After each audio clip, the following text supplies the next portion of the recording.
This is ABC 15 News. A third explosion and a problem with a third reactor increasing fears at Japan's Daiichi nuclear plant. The latest blast came just in the last few hours. It happened in one of two reactors that suffered partial meltdowns in the aftermath of Friday's quake and tsunami. A third meltdown was feared after another reactor's fuel rods were temporarily exposed. We're told the release of radioactivity to the atmosphere is limited. The challenge is now to cool down those reactors. But with no electricity, the Japanese are using fire trucks to pump seawater into the cores. It's a last-ditch effort to cool those cores, but destroying them in the process. Now, the danger in Japan sparking possible changes right here in our state. Officials at the Palo Verde nuclear power plant are watching what unfolds in Japan to see if they're ready to face similar challenges here. As ABC 15's Mike Pelton tells us, their top goal is to figure out the best way to keep us safe.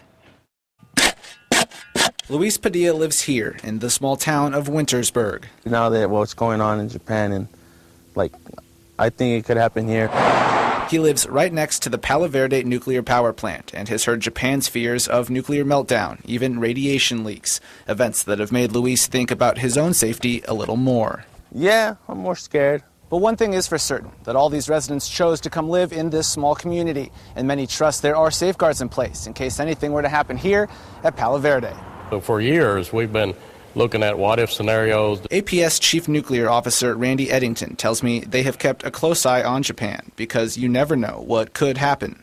I think the biggest thing is go back again and look at all our emergency powers. Go back and look at more defense in depth and ask ourselves, is that enough or should we be adding more to it? He tells me there are lessons to be learned, but there shouldn't be any scenario where you would have to worry about being exposed to high levels of radiation, even if the plant is just 50 miles from Phoenix. It would be very hard to penetrate. It's designed to hold quite a bit of pressure.